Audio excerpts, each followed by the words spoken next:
Guys, I'm a little intimidated by this topic I have today because I just have such a huge outline for it. Like, there's just so much to talk about, and I don't even feel like I've gotten everything I could talk about in this subject here. And normally my outlines for classes are like 2 full pages usually. Sometimes it can go onto the 3rd page, like a very top portion of like a 3rd page sometimes if I've got a lot to say.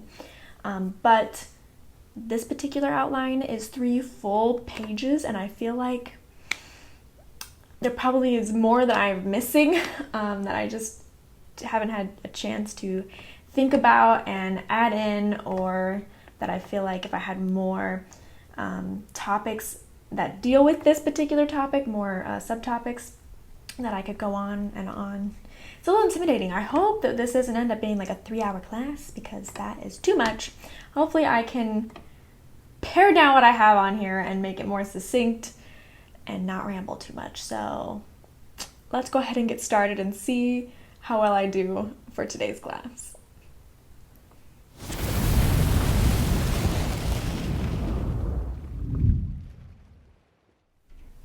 Welcome back, Fantasy Fiction Fanatics. It's great to see you again, and I hope you're doing well.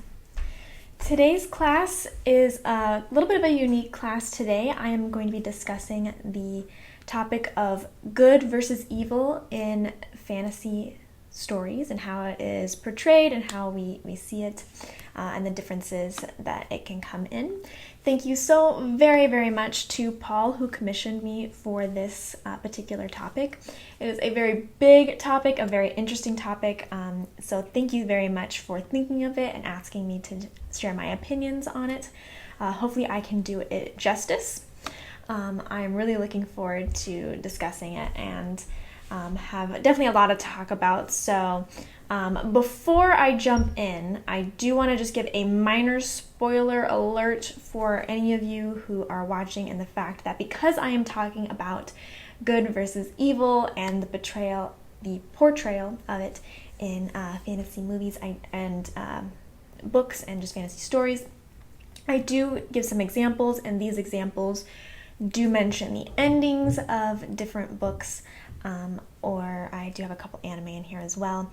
So I apologize in advance if there's any books or stories that you have not read yet or have not come to the end yet. So please be aware that there might be some spoilers for you in this particular class if you have not read all of the stories that I have put as examples for this. So please be aware of that when watching the rest of this video. And really quick, let's go ahead and just cover the trivia question so we can move on with our topic today. Thank you to everyone who participated. As always, I really have a great time putting out that trivia question and seeing who gets it right and who participates and everything like that. So thank you to everyone who always joins in and has fun with me. For this particular week, the answer was false, and congratulations to our 2 correct answers. We've got Christian, all praise to the Za Lord. I love that. Of course, everyone who's watched this channel for a little while knows that Harry Dresden is my favorite, so thank you for that nod to Harry Dresden. And Dan also got it correct, so nice job. Thanks again to everyone who participated. If you would like to participate in the weekly question, I do update it every weekend. You can head over to the blog, fantasyfictionfanatics.net. You can go ahead and scroll down just a little bit. It'll be on the right-hand side if you are on desktop.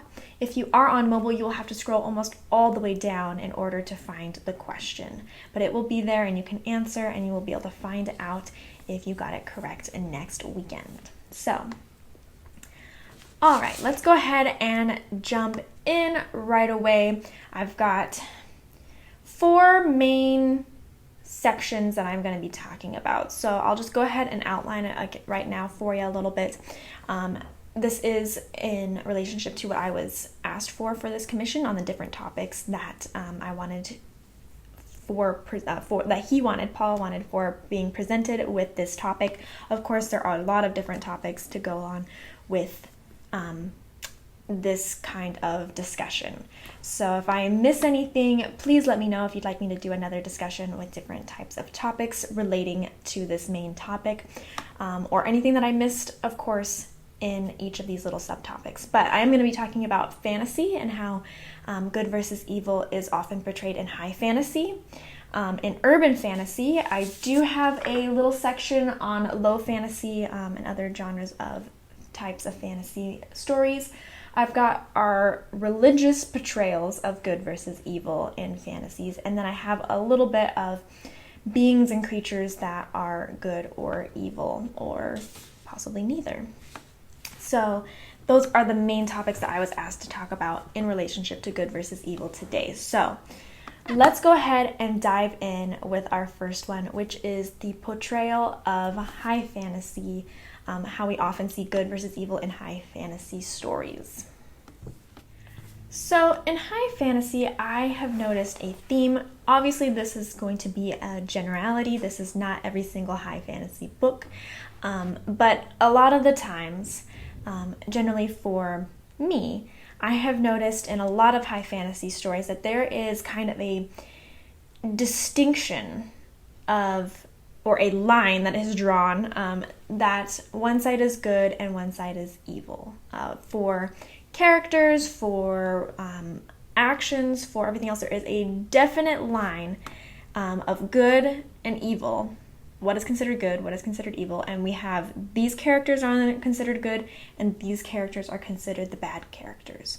And there are the good guys fighting the bad guys, and you can definitely tell which good guys are involved in this big fight against the bad guys, and what main bad guys are the ones that are the main enemies that need to be faced. So there's usually a epic adventure or an epic journey or an epic something that occurs in order for these good characters to be in a place that they can defeat evil. So they go on this big journey. They're doing whatever kind of prep they have to do in order to get themselves in a position to be able to fight and defeat evil. Of course, they don't know that they're going to be able to defeat evil, even though that usually ends up being the case.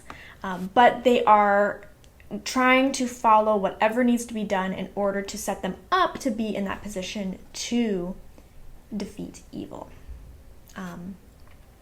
This can be by a prophecy that they're like, this is what prophecy we're following in order to be able to defeat evil. We know that this is what needs to occur, some kind of vision that happens, and they're like, okay, now we know what we need to do, or something that where they just end up falling into it, where they end up going on a journey, and that journey leads them to being able to defeat evil. So sometimes they do know exactly what they're supposed to do, sometimes they don't, but this journey always sets them up to be able to fight evil or to be in a place that will defeat evil. And the defeating evil is not killing evil. So usually we've got to have balance in all of these epic fantasies. It's not that we're trying to completely get rid of evil altogether. There needs to be a balance between this is the good and this is the bad, and they both have an equal say or an equal power in the universe. And right now, when our story is taking place, evil is higher up and has a higher sway, and so the good then must step in and counter the evil in order to bring them both back to equilibrium and to make it so that way the power that the evil is building or whatever plan they are building is foiled and defeated and knocks them back down to the regular power level, and then the good will then follow suit and match that power level. So it is never usually like, okay, we're going to defeat evil and evil will never ever exist in this world again, or we're going to make it so it's a very small portion of the world. It's always in order to bring balance back to this universe, because something has happened, something has changed, some kind of event occurred that shifted the balance in the evil's direction, and they're wanting to take advantage of that, and good must then rise to the occasion. And then we've got a big overarching concept of good and evil. So kind of the same thing I was talking about at the beginning of this little conversation, that there is a hard line and you know which characters are good and which characters are evil, is that these stories usually present a overarching, this is what's good and this is what's evil and this is why we're defeating evil. This is what we don't want in the world. So it's kind of like a universal feel of what is good and what is bad. And all the characters know what's good and what's bad. All the evil characters as well understand where they fit in. The reader totally understands, and it's clear, like, okay, this is good, this is evil, this is the world and how it works. And it's kind of like an all-encompassing bubble of, like, you understand exactly what side is what, and knowing exactly which side you're supposed to be on. So it's kind of a universal good versus evil, and everybody feels the same way about what is good and what is evil. So again, it goes along with that hard line of knowing distinctly what is good and what is evil. And it's kind of like a universal concept of what's good and what's evil in this world and what they are fighting for. So I've got two main examples, and I'm using these examples because they are the two stories that we have covered on this channel more in depth and have kind of talked about it more. So definitely think that these are good ones to bring up for our discussion today. And the first one is Dragonlance. This one marks a ton of these check marks. There is an epic journey that the companions have to go through in order to defeat Takhisis. And so basically this, even though they're the ones that are like, they didn't really know that they were on this journey to defeat Takhisis, but they are led that way. So they go through this whole journey that ends up leading them to be able to defeat Takhisis. And they end up just following through with it. But before they could have defeated Takhisis, they did have to go through this big journey to change, to find who they are, to become, the leaders or in the place that was most needed in order to help defeat evil. Evil and good gods both come to Earth for this story, especially the Chronicles of Dragonlance Chronicles. We've got Paladin and you've got Takhisis, and they both come down to Earth. So Takhisis ends up coming down to Earth because she is trying to get a mortal body because something happens that makes it so she is slowly able to emerge, and she's trying to fully emerge in the world. So Paladin comes down to Earth and balances that out. So we've got Takhisis in charge of the bad guys, and we've got Paladin who's helping the good guys. Even if he's not helping in as hands-on as he could, he's kind of doing it in the way that he is able to not overshift the balance. But he does come down to Earth and is contributing to fighting Takhisis, even if he can't do it directly. And then once evil was pushed out, because again, Takhisis is not dead. They did not murder her. They did not get rid of her completely. They just pushed her out of the world back into the world of the gods. And so then Paladin must leave as well, because she is defeated. She has been pushed back out. She is in her rightful place. So Paladin leaves as well and goes back to his spot. So we see at the beginning with Razlan mentioning that the constellations had disappeared. Both the Takhisis and Paladin's constellations were gone. And by the end of the series, or that particular trilogy, we see those two constellations back in the sky, back in their rightful place. So again, we've had the journey that leads them in order to defeat evil. Once evil has been defeated, not killed, balance is restored, and good and evil both are in equilibrium once more. And then even we see later in the series, as you continue going through, and good and evil is continuing to battle it out, there is a moment that Paladin decides that he is going to become a mortal and not continue to be a god, because that forces Takhisis to become a mortal being as well. So in order to keep that balance that we're talking about, is later, in order to kind of defeat her, or in order to foil what she's got going on, how she's always constantly trying to take over the earth, is he becomes mortal.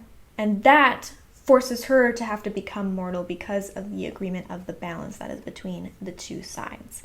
So again, this whole series constantly is about evil gaining the upper hand, good defeating it. Evil gaining the upper hand, good defeating it. Evil getting the upper hand, so good must make a decision that is going to help make things equal, and also defeating them. So Paladin does make a very big sacrifice by becoming a mortal and leaving his godhood in order to make Takhisis do the same.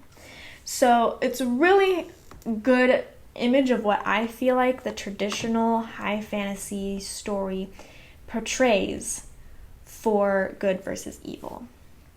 Belgariad is another one. I know we haven't finished this discussion on the Belgariad for our discussion, so hopefully those of you who have not finished reading it and are following along, you'll know to just skip through this little part if you do not want any spoilers for this particular section, because I do talk about the ending with Torak and all of that.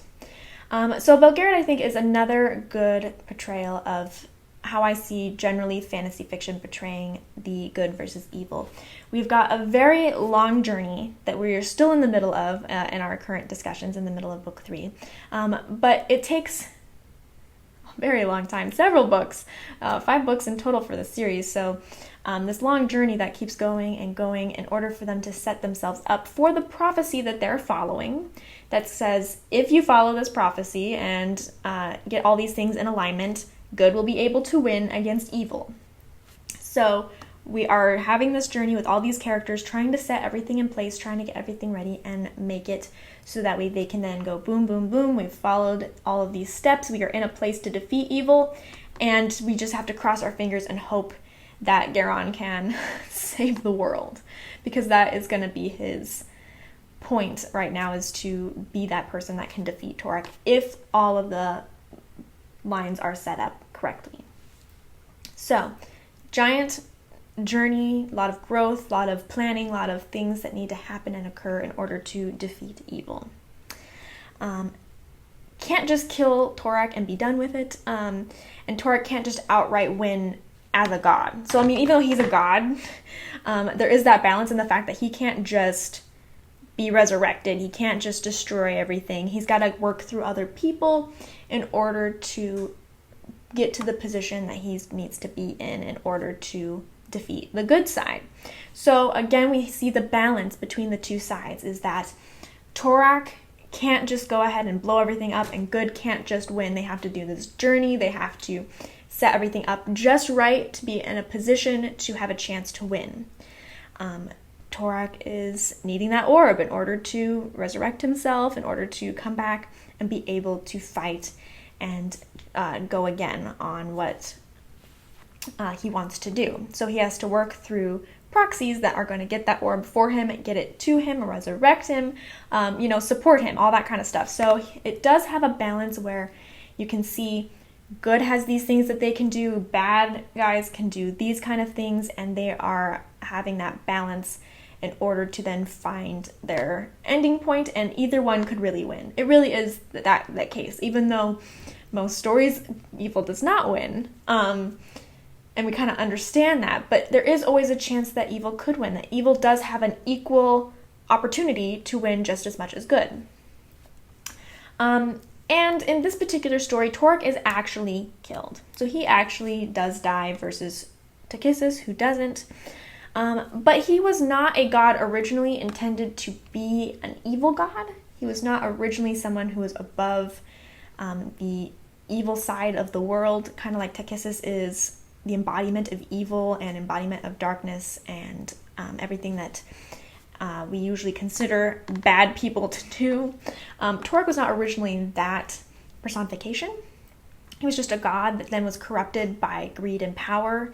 Very humanistic, I believe, and the fact that it was more of his feelings and his emotions and his wants and desires that corrupted him versus actually being a god entitled to the greed and the evil portions of life. So even though he is killed, it doesn't upset the balance between good versus evil, because it is the same kind of concept where they defeated the evil that was rising and the evil that kept trying to rise. That was the only way to make it so there could be the continued balance, or more perpetual balance, was to actually destroy him. And so there is still an equal amount of good versus evil in the world, and any god in this particular world does seem like they could be corrupted and become evil. So it is not that evil is gone away, it's just they defeated the current god that was the opposing factor or the evil in this story. So the balance does resume, even though we do actually kill the god in this particular story. Okay, so that's my feelings on high fantasy. Hopefully I didn't miss anything. Hopefully I explained it really well.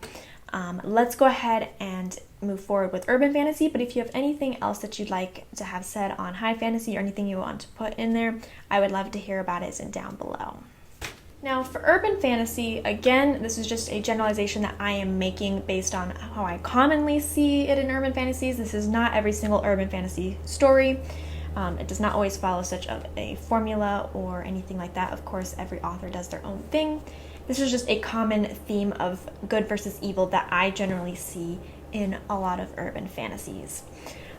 So for me, unlike high fantasies, I see the good versus evil in urban fantasies to be much more of a concept that's not world encompassing. It's not like good is quite so defined as like, a world encompassing idea or anything like that. I feel like it's more of a smaller scale good versus evil that relates to how we have good versus evil in our own world. And what I mean by that is I feel like there are evil people, there are evil deeds, there are things such as greed and murder and kidnapping, there's stealing, there's so many different things that, like, in our world we consider those evil or bad things that people are doing, the evil side of the world as we see it in our world, but it's not quite so cut and dry. Usually it's more of a book by book problem, not like an overarching several books long.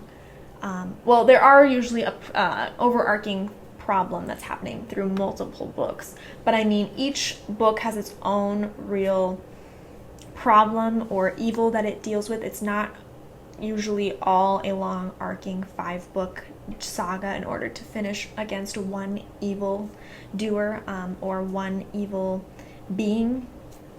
We've got more of little problems, little things that are happening, something that's more our world based kind of problems or evils, as I mentioned. Not always a definite line. You can tempt the good guys to, making bad decisions. The bad guys can occasionally show goodness in them. It's a lot more gray of exactly what's the line that you have to pass in order for you then to become considered evil. And that's, I feel like, a big connection to our world, because it is a fantasy story that happens in our world and we relate to it that way. Is in our world there is a lot of gray. There is a lot of questions of exactly when the line becomes this is you're a good person and this is you're a bad person. How many bad things do you have to do to be a bad person? How many things can you do that's a good when you used to be a bad person to redeem yourself? We have a lot more of concepts of, or at least a lot more questions of what exactly is good and evil. Of course, if somebody kidnapped somebody or murdered somebody, we're like, okay, that's evil. And that's an evil deed and that's a bad deed and that's not something that we want people to be doing. But I mean, if a good guy is defending themselves and ends up killing somebody, we're like, okay, well, yes, you did kill somebody, but that was a different situation. That's a self-defense situation. So it's much more, I feel like in urban fantasy, it's a much more complex idea of good versus evil and all the grays that come in between of, some people think that this is morally wrong and some people think that this is morally right, and some people have an unsure opinion about whether it's good versus evil and how, again, where that line is. The line is all over the place. So we usually know, especially in these stories, that we have our good characters and our main characters that are good, and we've got our main opposing threat and character that's bad, and we have the little epic battle or whatever that's going to happen in that story. But it's much more of like, okay, do the ends justify the means for the good person to get at the bad person? How bad is that bad person if they've only done one bad thing? And so, yes, you are fighting against a problem, and there is an imbalance of good versus evil in this story, and that is why we have these opposing factors. But there's a lot more gray to it. There's a lot more ambiguity of what is exactly 100% right and what the good person should be doing because they are the good person in this story. It's not quite so cut and dry. Sometimes the line can be drawn based on the reader's perspective. Sometimes the line can be drawn based on the character's perspective and the character's belief system. Sometimes it's a society-based drawn and perspective. And so it's not really a universal, like, this person's right, this person's wrong, this person is the good guy, so he always does the right thing, or we consider him doing always the right thing, and this person's a bad person, so they're always considered doing the wrong thing. There's a lot more ambiguity, a lot more questions, a lot more reflection needed in order to figure out how you feel about the characters, how the characters feel about themselves, how other characters feel about other characters. And whether they can even be redeemed. Sometimes a good character can become a bad character, and a bad character can become a good character. It all depends on the light that we are shining on them and what lines are being drawn at that time. And I feel like that's very reflective of our world, like I said, because we are a world that, we all have different opinions. We all question good versus evil. Sometimes we do question how much things can go before they become evil. We do have a lot more questions in our society just in general and exactly like, if you're a bad person, how much punishment do you deserve for that bad thing that you did? So there's a little bit more ambiguity because our world has a little bit more ambiguity to it sometimes. Some examples of this that I think definitely show the dynamic of good versus evil that I feel is in most urban fantasies are Mercy Thompson is one that we talked about 3 different books on this channel, so I think that that's a good one to bring up. Each book really focuses on one enemy that's, happening with Mercy, one conflict that Mercy has to solve or be a part of. And it's usually something that's evil compared to, or a threat to Mercy, to the werewolves, to innocent people, something like that. And each book she tries to take down those particular foes. And again, it's a lot of questioning of who is right, what are they doing, and what is the punishment that needs to be done. Sometimes even Mercy herself says that this is too harsh of a punishment for what is there, or sometimes she has to take those extra steps in order to defeat this enemy, and she isn't sure she did the right thing, and she questions and she talks to other characters about whether she did the right thing or not. It's not just cut and dry, and it's not just whether you're a good person or a bad person. And Mercy is a lot of times wants to redeem people. She wants them to be redeemable. Next one is Harry Dresden. I feel like this one is another one that's very, very good for a portrayal of good versus evil. Lots of tapping into gray areas in Harry Dresden.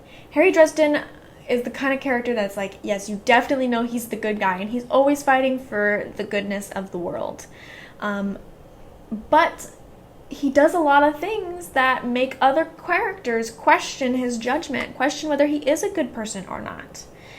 Makes them question if his ends really justify the means. Like, he does things that everybody else sees as evil, and that makes him possibly a threat and possibly evil, even though we, as a reader, understand his perspective and understand what situation he was in and why he made those choices, and can definitely tell, because it's also a first-person point of view book, that he made these decisions based on the situation and what he is trying to accomplish, and that he's really not a bad guy, that he really is the good guy, and he is fighting for good, but he's doing it on the terms that he must fight it. And it might not be the terms that other people chose to do so, or did not think that it was worth crossing that line, but he believes that every line that he crosses is worth it because it will justify the ending, that it will get him to the ending that is saving everybody that he possibly can. So there's definitely a lot of struggle, definitely a lot of gray area in Harry Dresden, especially when it concerns the different characters, where Harry is doing something and there's several characters that see exactly why Harry's doing things, and they understand who he is as a person and the goodness that he holds. And there's a lot of characters that don't see that goodness because they don't want to take a look, and they just see the outside view of what he is doing and saying, this is not right.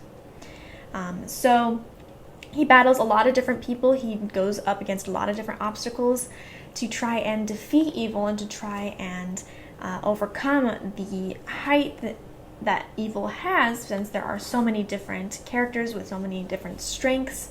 A lot of them are a lot more strong than he is, and he must take the path that he can to climb the mountain of evil and bring it down. And just not everybody sees that he is trying to save the world as best as he can, even if it seems like his decisions from the outside are questionable. And a last little touch is the example of the Hollows series. I've only read the one book so far. That was also a video I did. I will go ahead and link that down below if you'd like to see how I thought about that. But I felt like even though I only saw one, or I've only read one book for this particular series, I felt like it already from book one showed a lot of these prominent ideas in the particular book, where it's a one against one. So we've got our main character and our main antagonist, and it's a one against one, pitting against each other. The person that's supposed to be a good person, the person that's doing bad things. And she is trying to do what she can in order to bring him down, in order to fight him. He's not defeated after this first book, but she did kind of take him down a peg, and she did make it through. But she having to make different decisions and trying to get around obstacles that are in her way in order to fight the evil. But it's also a little bit ambiguity, because there's a lot of people who think that he's a really good guy, and a lot of people who know that he's a bad guy. And there's a lot of different aspects that are being looked at that also cause her problems in order to defeat him. So again, it all depends on perspective. Not everybody in this world thinks one person is a bad person, unlike in our high fantasies where everyone's like, yep, that's a bad person. Everybody needs to fight that guy. So there's definitely a lot more of that gray area, a lot more of that ambiguity going on in urban fantasies.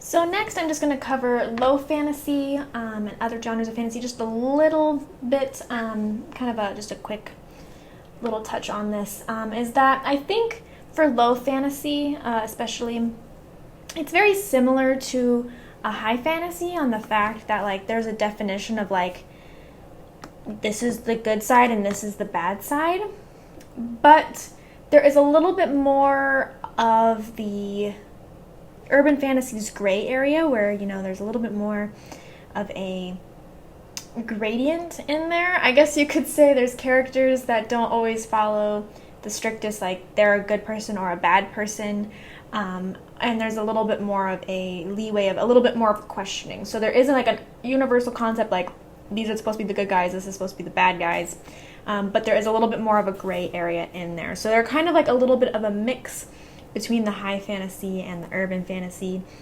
They've kind of got the high fantasy feel of the distinction of what good and evil is, but then there's like the ambiguity of like, is everybody exactly good or are they actually evil? On which side are they on, and that gray area in between. So a bit more ambiguity, at least in my experience of them. Again, this is just my experience of good versus evil in these particular genres. So just a couple of quick examples of this. Like I said, I'm just kind of touching on this one really, really quick. Harry Potter is a really good one. That one is a low fantasy. It does have a lot of real life elements, but it has the mixture of the fantasy in there. And there's a lot of like hard definitions of like, these are the good guys. We've got Harry, Ron, and Hermione, which are very much the good guys. And then we've got the bad guy, which is Voldemort. But then we also have the gray area of Snape, where we think a whole long time that he's a bad guy. And then you find out that he is a good guy. And you have the gray area of like, Dumbledore trusting him and like, his motivations and him saving Harry several times, which doesn't seem like that would be what a bad guy would do. So you have that little bit ambiguity there. You also have Dumbledore, who for the most part, almost all of the books, you think of him as a good guy. And then at the end you find out, well, he really had some interesting motivations for why he wanted Harry to do the things that he was doing and how he was setting Harry up to move forward. So his story ends up being a little bit more in that gray area. Well, is he still a good guy when he had these motivations behind him the whole time?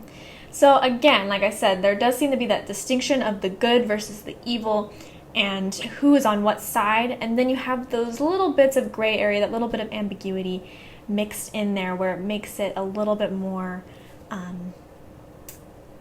questioning of like certain characters, or you get revealed certain things about certain characters and then you have to question a little bit is what your opinion of that character is anymore. And where do they end up falling under? Do they end up falling as a good character or an evil character? Another one that kind of does this is The Darkest Powers. I'm not sure exactly how popular this one is, but this is one that I've read. It's also a young adult novel, and there is a lot of, the good characters. We got the main character and the other kids that are locked up in the house for troubled teens, and they all have like, those abilities. And then we've got the people who run the house that are doing terrible things to them, and they've got, your distinction between like the kids are the good guys and the people running this place and treating them poorly is the bad guys, and wanting to do the testing and things like that. And then we've got, the parents who are like the gray area, where especially with our main characters, her parents have been told by her that they're treating them badly and, that she's in a bad place, and yet they don't believe her and they still leave her there, and they don't try and help her, and they think that really she's just too troubled to understand that she's getting help. So then that's kind of the gray area, because it's like, well, they don't really believe in magical abilities. They don't believe that she is seeing these ghosts, and they think that this place is a good place based on their version of it, or what they have seen of it. It's supposed to be a good place. So are they really evil because they leave her there, or are they really not? They might not be the best parents. It's tough to say exactly what they should have done differently if you're looking at their perspective. So again, we got the good versus evil, that distinction, and then we've got those little bits of gray area mixed in there. So, okay, so that's all I really wanted to say on the low fantasy and stuff like that. So let me know, now that we've kind of talked about the three main kind of categories here of different kinds of fantasies and their portrayals, let me know if you have any thoughts, questions, concerns, anything at all. I'd love to hear your opinion. If you think I missed anything, if you think I'm misinterpreting anything, if you feel like just anything that you would like to say about the matter, I'd love to hear about it. And let's go ahead and transition into our religious portrayals and fantasy stories of good and evil. So I got two main things to discuss with this. And the first is the expected religious portrayals, like what we expect as a reader for the good versus evil to be. And we do have several stories that have what we are expecting them to have. In high fantasy, we expect to have, many times as like a neutral concept, because a lot of times for high fantasies, there is a brand new mythology there. And like, for example, with like Dragonlance and things like that, there are gods that are good and there are gods that are evil. And that's like they're the god of those things. So there's kind of a bit of a neutrality there in the fact that it doesn't follow the same concepts as, just good and just evil. It's more of a neutral concept. If you get what I'm trying to say by that, is the good gods, they dictate the good things, and the bad guys, they dictate the bad things, and that makes sense. Because that is their role in that mythology. And that is what the people who worship them expect. And you see that the good guys worship the good gods and the bad guys worship the bad gods. Or in our mind, what the good versus evil gods are. So those kind of follow their own kind of terms, their own kind of rules, because there's usually multiple gods and a lot of times there's distinctions between those gods. For urban fantasies, we kind of expect religion to be the good and the correct values to have. I feel like that has a lot to do with the coloring of how people view religion in our own world. As I mentioned, that a lot of urban fantasies, good versus evil, does kind of relate to how we in our own world see good versus evil. Same thing with religion, is that you expect the religious side or the religious beings, the religious people, to be the good guys, to be the ones that have the correct values, for them to be the one promoting good, and not be on the side of evil, to be against evil. And for, if there are angels or if there are gods or anything else that actually is interacting with this particular story or these events and these characters, that they would be on the side of the good guys. And that they themselves would be good beings and good deities. Couple of examples of this is Harry Dresden. That is what is expected. And the fact that Michael, his best friend, is very religious and he is a knight for God, and God helps him out and he sends some angels that then help them out and are good angels, good people who are helpful and on their side to defeat the evil that they are fighting. So that is what you would normally expect that to happen, and how that would be the progression of that religious incorporation. Same thing with like Discovery of Witches, which is another urban fantasy, and it's got not the traditional, Christianity or anything like that, but she is a pagan. Diana, who's our main character, is a pagan witch who follows Diana, the goddess, the Greek goddess, who she is kind of named after. And that goddess helps her out when she needs it. She prays to her, she asks her for favors, and that goddess does interact with her and helps her. And though not saying that she's not, a goddess and she doesn't, not expect anything in return, but yes, she is on the side of good and she is helping them and trying to make it so that way she can complete the task that she's meant to complete. So in that way, that's what you expect from, at least that's how I feel like most people expect, is that you're going to have religion in there. It's going to be, the side of good, and it's going to be the side of whoever, whatever god, that's the good gods. If you're in high fantasy, is going to be the ones following the good people, and those that are the evil characters will be following the evil gods. So very much the expected version of what religious portrayals you're looking for. But I actually find it super cool and super interesting when you end up getting the reverse. And there are many times in many stories that I have seen this, and I do always find it super, super interesting and super impactful when the author flips it around.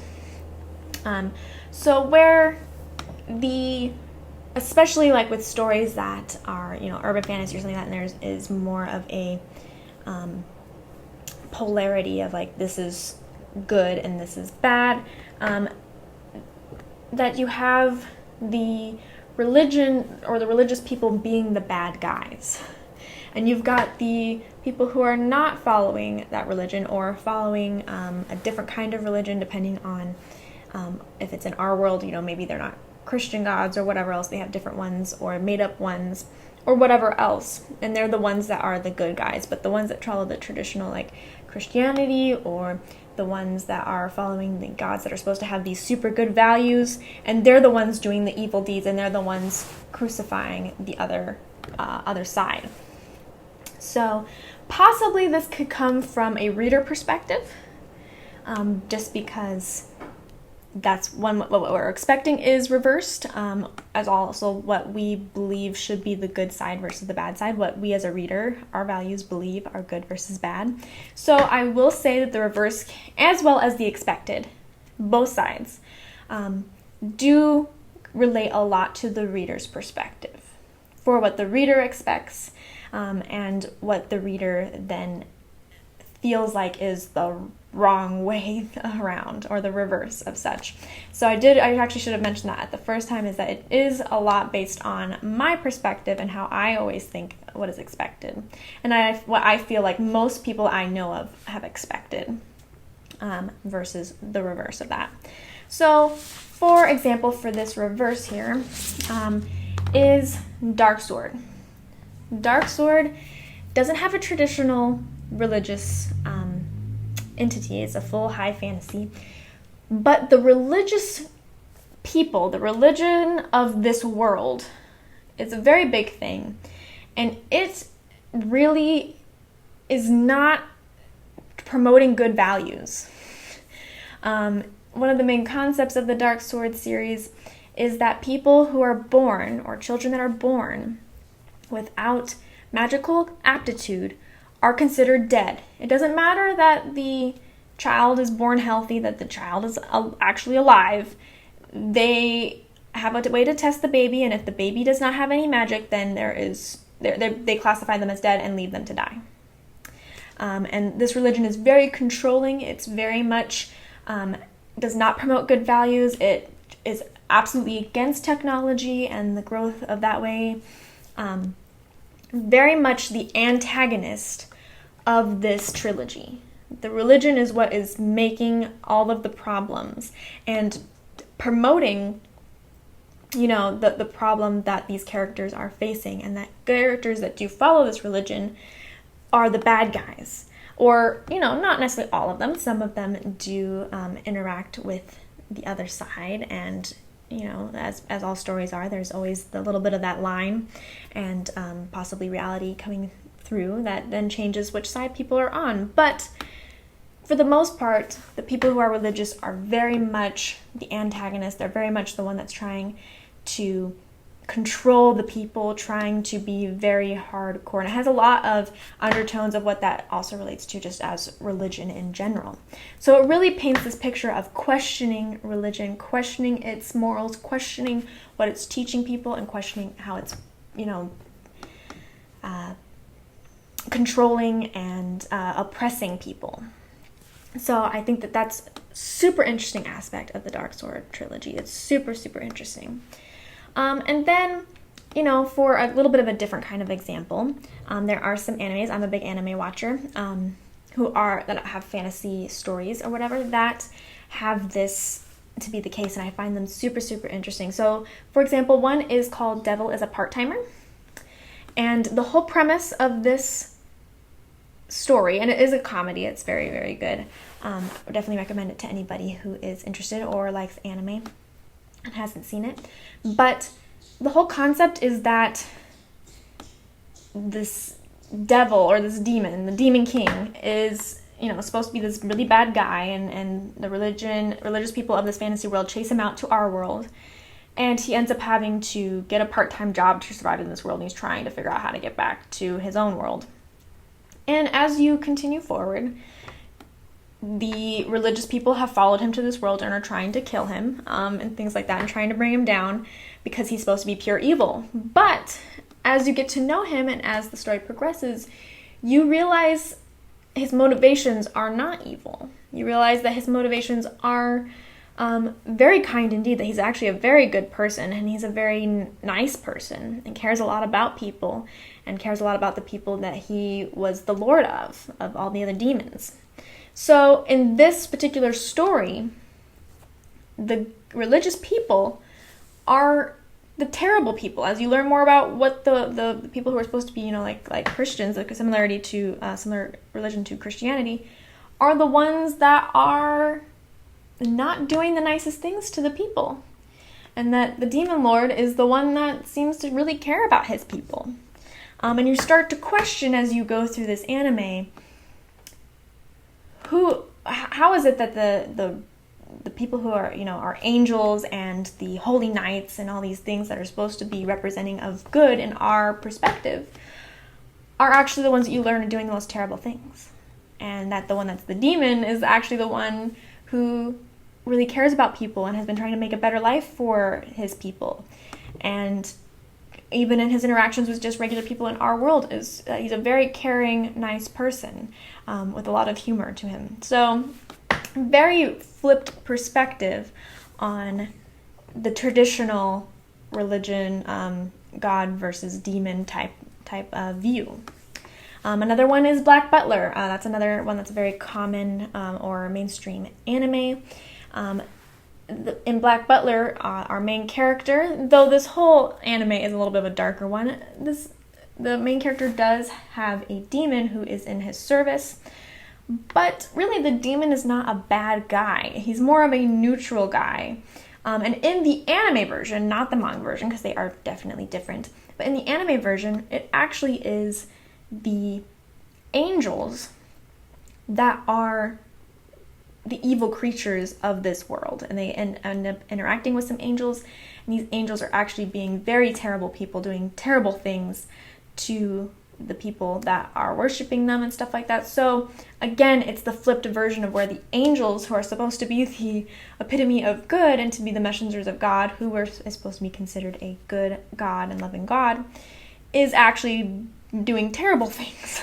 And it's a demon who is fighting the angels, and is, though I wouldn't say he's a great person, he's more of a neutral person. The demon is neither good nor evil. He is just doing what he is being told, since he is in the service of the main character, Ciel. And he actually takes care of Ciel very, very well. So I do find when it comes to religion and how it is portrayed in fantasies, whether it is what is expected or whether it is reversed, I do find they're both very, very interesting concepts.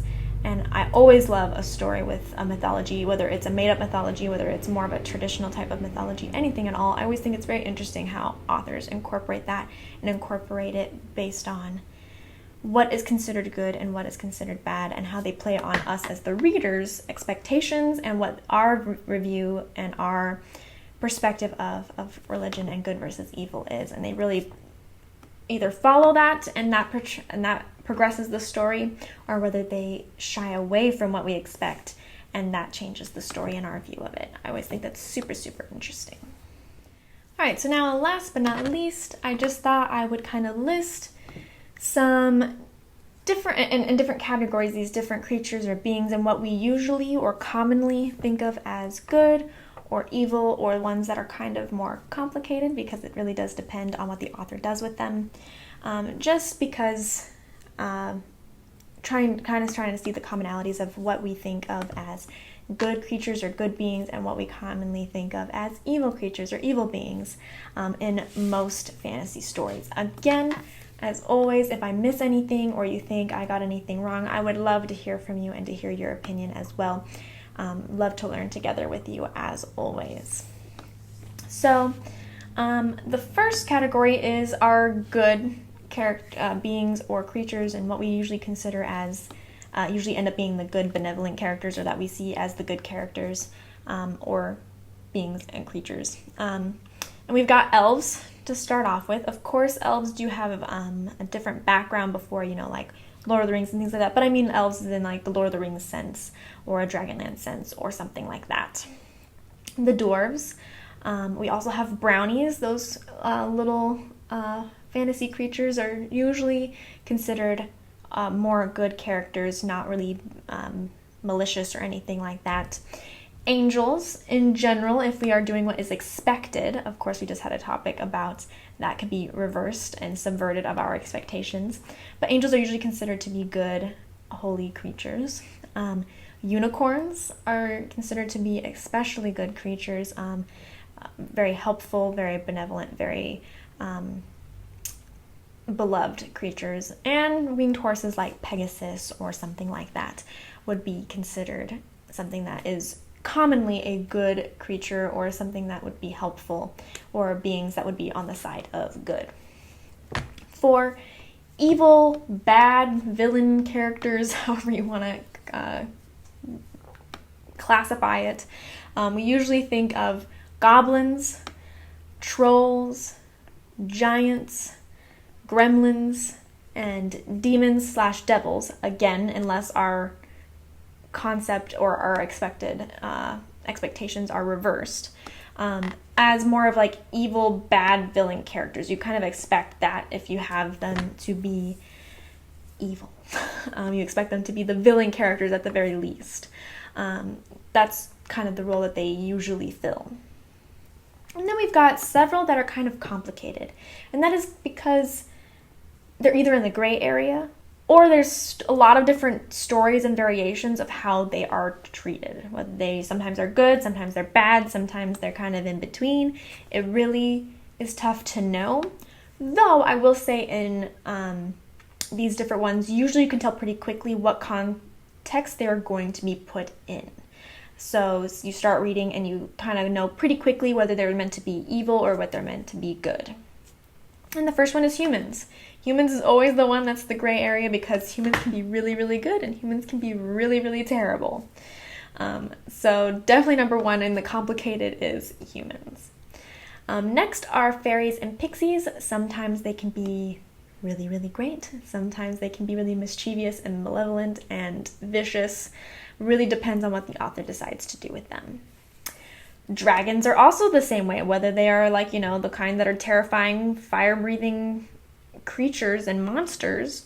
But there are lots of stories that have dragons that are very smart, very benevolent, actually more helpful than you would think. Or sometimes we have ones that are just neutral, where they're just there, they give information, they don't murder everybody, but they don't really help anybody.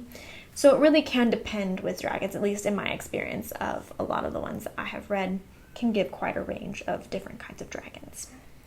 Mermaids is another one. They can either be really, really good, or they can also kill everybody that comes near them. It can be a very mixed batch on mermaids.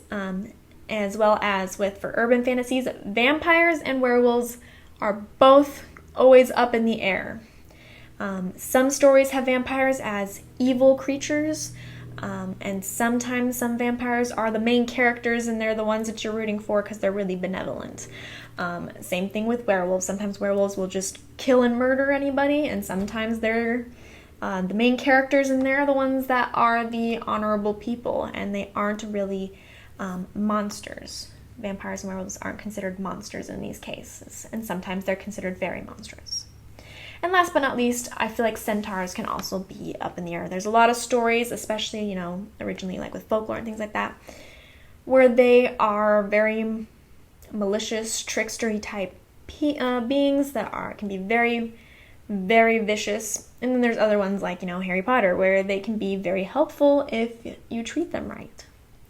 So those ones I feel like are the main ones that are very complicated. Of course, there are more creatures, there are more things to talk about. This is just a basic list of our most common ones that are seen throughout a lot of different stories that you might have encountered. Whew. Okay, I think we have finally come to the end of this very, very long outline on this epic discussion of good versus evil and how it is portrayed in different fantasy stories.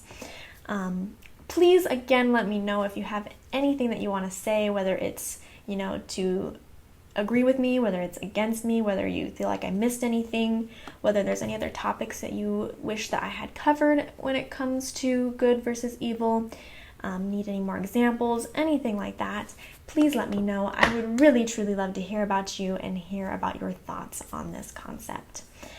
Thank you again to Paul, who commissioned me for this. I really appreciate it. I really appreciate hearing what you'd like from me, as well as your support for the channel. It really means a lot. Everyone, you can reach me down below. If that is the best place for you, you can go ahead and leave a comment. If that is not the best place for you, you are also welcome to contact me through Facebook, which is facebook.com/fantasyfiction1. You're also welcome to contact me at Twitter, which is also at fantasyfiction1.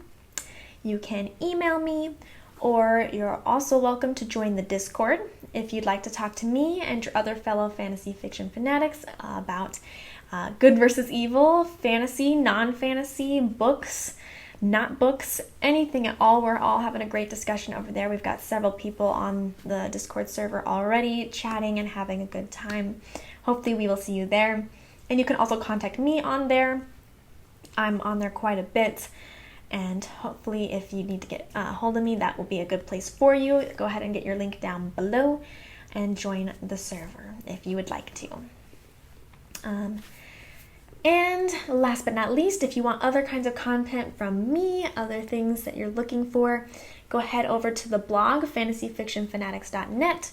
That is where the trivia question is if you'd like to join in, or where I have tons of other blog posts and things over there if you'd like more fantasy content from me. Lots of different kinds of things over there. Some more personal things, different kinds of topics of writing, fantasy, book recommendations, book reviews, all that kind of stuff. Head over there and hopefully you can find something that you enjoy there as well. You can also join my newsletter over there every month. I do send out a newsletter with all updates on everything that I'm doing for that month. So if you want to keep up to date, you are welcome to join that as well. And I guess that is it from me today. I hope you enjoyed this class, and I will see you in the next one. Bye.